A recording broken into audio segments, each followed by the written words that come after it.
Butterfly and the doors make them all go. 30K in my face, I still don't show. You talking down when you looking up and I'm like, what's up? You talking down when you... And we'll talk about the differences of these two today. So after today, you should know the types of reproduction and differences between them. Types of reproduction and differences between them. Hello, I am Baljeet.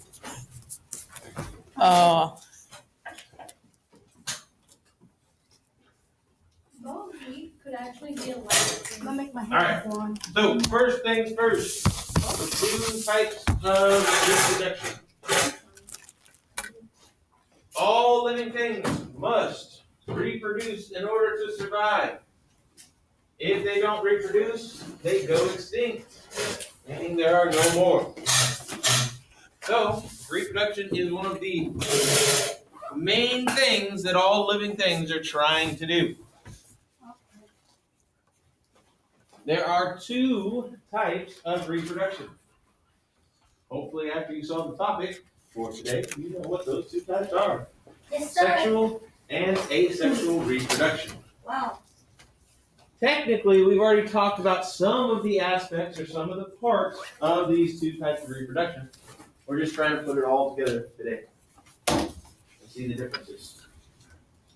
So the first one we're going to talk about is asexual reproduction. Asexual reproduction is when you have a single parent that has an offspring that is identical to themselves. Okay? That's like if I could asexual reproduce, which I can't, but that's not how it happens for humans. But if I could, it's like me having another Mr. Nelson that is actually identical to me. Really? So like a clone? Okay? Did you know that male seahorses can have babies? They hold the babies, they don't actually. Well, they can. Yeah. Yeah, but they have the babies. Yeah, they hold them. Yeah, the male seahorses have the babies. Oh my god. Okay. There are three types that we're going to talk about for asexual reproduction. There is budding, regeneration, and fission. We've already talked about fission, and I'll tell you about that more later in these notes when we talk about that.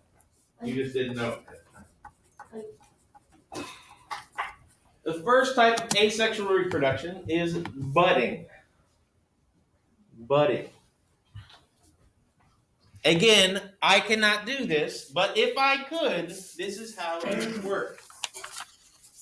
For budding, it's like a growth coming off. So if I had a little growth on me that was asexual reproduction, doesn't happen this way, but if I was able to do this, it would start off as a little bud, and then it would grow into a complete Mr. Nelson next to me. Like a cactus? Okay? That's one of them that do this. That's a cactus. Really? Okay? And then once it is a full, ready to go, it pops off and is its own. Wait, cactuses do that? No. Oh. Wow. Is that why if you take them out of the Budding. ground and you plant them back in, is that why it's able to grow still? If you take it out for like a day and put it back, it's able to grow still? Hold on, say that again. Like if you're like my mom took a cactus out of the ground before for like a day and she drove home and she put it back in the ground and it kept on growing. That's not about budding, but No? Alright, so why that's just uprooting and planting. Oh. Okay. seahorses can survive 5 days out of water? All right, budding. The process by which a new duplicate plant or animal begins to form at the side of the parent and enlarges until an individual is created. This is very common in plants. Okay? Basically, it grows on the side and then it falls off and you've got a whole new plant. Wow. What if humans can do that? Now remember, for asexual reproduction, the offspring or the new thing is genetically identical to the original. Okay? Next one is fission. We talked about binary fission when we talked about cells and how cells divide. Because you get identical cells to the original. Remember? So, binary fission, becoming two by division. Becoming two by division. When we talked about mitosis, which is what all of your cells do, they reproduce through binary fission. They create two new from one. That's crazy. So when we talked about mitosis, we talked about cells splitting. So like when a big cell gets like too big, it can split into two like that, right? Oh. Well, not too big, but basically when we talked about mitosis, we talked about how all the chromosomes duplicate and then they get ripped apart, and then you got two new nuclei and two new everything. So what if you had like a gigantic one, you split it like 100 times, you'd have 100 of them? That's not how it works. It only splits into two.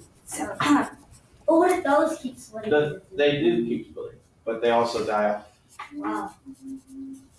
Oh, so Regeneration is the third type. So we said budding, binary fission, and regeneration.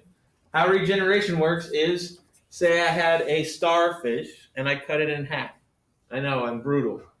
But if I took a starfish and cut it in half, what would happen is the starfish would have now two identical starfish. Yeah, because doesn't it grow back like Yeah. itself? It grows. I like back. that from SpongeBob. So if I cut off one of its arms, that one arm that I cut off would create an entirely new starfish. And then the starfish will grow back, I think. And then the other starfish would just grow another arm. Like that happened in SpongeBob. So Patrick's hand fell off and it grew to another evil starfish. What? I can't remember. Yeah.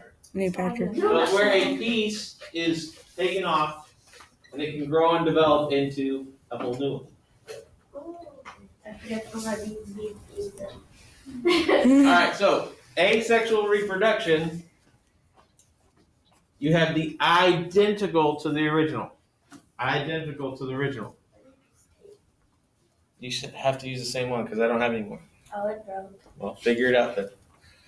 Sexual reproduction, the offspring or kids are not identical to the original, but it is a combination of genes,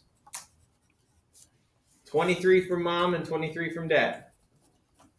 23 from mom and 23 from dad. At least when we're talking about humans. Okay? But sexual reproduction is combining half from mom, half from dad to get the new offspring. Sexual reproduction requires the joining of the female sex cell, the egg, and the male sex cell, the sperm. Now, those are considered or called gametes, and we talked about those when we talked about meiosis. Meiosis. Remember, in humans, you get 23 from mom and 23 from dad. Now, those genes are what make you you. Those genes are what make you you. Your characteristics come from your genes. Your particular genes came from mom and dad. Your genes, we should know where they are located. First period had a little bit of trouble. Where are your chromosomes located in your body? In your nucleus of every individual cell. Yes, every single cell in your body has your chromosomes in it. And they're located inside the nucleus of the cell. Again, remember, you get 23 from mom and 23 from dad. That means that in each of the gametes, there are 23 chromosomes. In all the other cells in your body, there are 46. All right, so when you have sexual reproduction that happens, the egg and the sperm come together and form what's called a zygote, which we kind of already talked about when we went over meiosis. 23 from mom, 23 from dad gives you that 46 chromosomes that makes you you. Every single human has 46 chromosomes that determine their genetic makeup. All that means is it determines what makes you you, your traits. What if you look like nobody in your family? Then Your mom brothers might and be sisters getting probably call you adopted. I know. My brother did it to me all the time. He also said, Dad used to have to shave my back. You know, all the big brothers. Yeah, my brother. I took my big brother out. He's 18 and he cried like a little baby. Yeah. Yeah, he's a little crybaby. All right, so every human has 46 chromosomes. They determine your genetic makeup and what makes you you. Your genes are inherited from your parents. Your genes are inherited from your parents. There are two types of fertilization when we're talking about sexual reproduction. First one is external fertilization. Hopefully at this point you know what external means. It means it happens outside of the body. If ever you've seen Finding Nemo at the very beginning of the show, all those eggs, were they inside the fish or outside the fish? Outside. Outside of the fish. All those eggs had already been fertilized outside, right? This happens a lot in fish and amphibians or frogs. What about whales? Whales, they give birth. Oh. And seahorses also don't eggs. The lady puts the eggs inside the male, Yeah, I know. and the male fertilizes. The heck? I did not know that. Internal fertilization. Internal fertilizations is where the eggs and sperm join inside of the female. This usually happens in mammals, reptiles, birds, and some fish. And that's the end of your note. So hopefully you've got all those in. Make sure you cut them out and paste them into your handy dandy notebook. Paste them into your handy dandy notebook. When you are done with Butterfly and the doors make them all go. 30K in my face, I still don't show. You